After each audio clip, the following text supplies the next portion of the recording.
Assalamualaikum warahmatullahi wabarakatuh. Halo teman-teman, perkenalkan saya Karina Eka Nasifa. Pada video kali ini saya akan menjelaskan materi tentang Object Oriented Programming atau OOP pada PHP. Apa itu OOP? OOP atau Object Oriented Programming atau pemrograman berorientasi objek adalah suatu metode pemrograman yang menggunakan objek dan kelas untuk mengatur kode program. Dalam OOP, data dan fungsi digabung menjadi satu kesatuan yang disebut objek. Tujuan dari OOP adalah membuat kode lebih rapi dan terstruktur, memudahkan pengembangan program, mengurangi penulisan kode yang berulang, memudahkan perawatan, maintenance, atau program. Yang pertama ada PHP kelas dan objek.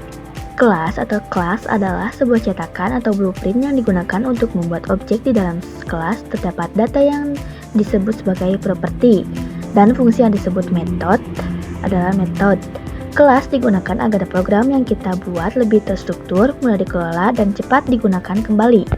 Jadi diibaratkan kelas itu adalah sebagai cetakan, maka objek adalah hasil yang dibuat dari cetakan tersebut.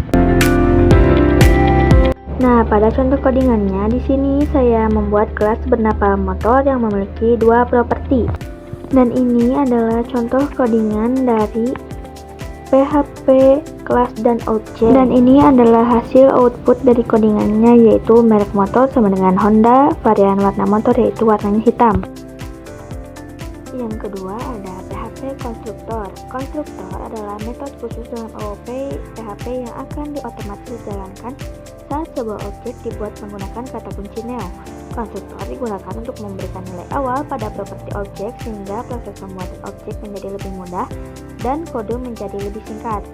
Keunggulan menggunakan konstruktor yaitu menghemat penulisan kode dapat langsung diisi saat objek dibuat, program menjadi lebih rapi dan mudah dipahami. Ini adalah contoh dari codingan konstruktor. Di sini saya juga masih menggunakan studi kasus motor. 3. PHP destructor adalah metode khusus dalam OOP PHP yang akan otomatis dijalankan saat objek dihapus atau saat program selesai dijalankan. Destruktor merupakan kebalikan dari konstruktor. Konstruktor digunakan saat objek dibuat. Destruktor digunakan saat objek sudah selesai digunakan. Biasanya, destruktor digunakan untuk menampilkan pesan, menutup koneksi database, atau membersihkan data yang tidak diperlukan lagi. Pada contoh codingan ini, saat objek motor dibuat, konstruktor akan mengisi data motor. Ketika program selesai dijalankan, destruktor akan otomatis menampilkan data motor. Ini adalah hasil dari outputnya. 4. PHP Access Modifier. Access Modifier adalah kunci yang digunakan untuk mengatur siapa saja yang properti atau metode dalam sebuah kelas. Access Modifier membantu melindungi data agar tidak bisa diakses sembarangan. Nah, di dalam Access Modifier terdapat 3 jenis. Yang pertama, public berarti properti atau metode dapat diakses dari mana saja, baik dari dalam maupun luar kelas.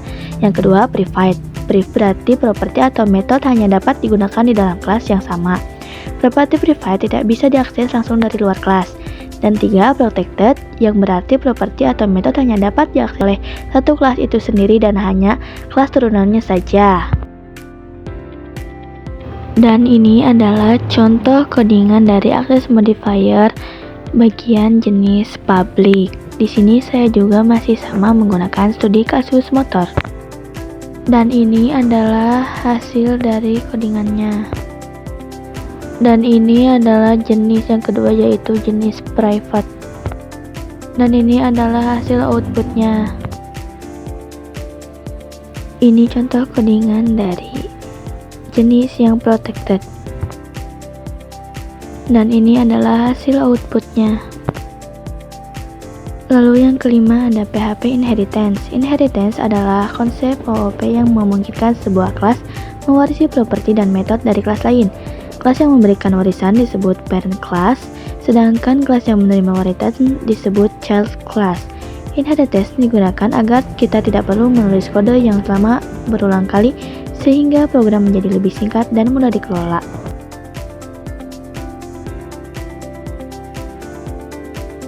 Sekian video dari saya. Terima kasih. Wassalamualaikum warahmatullahi wabarakatuh.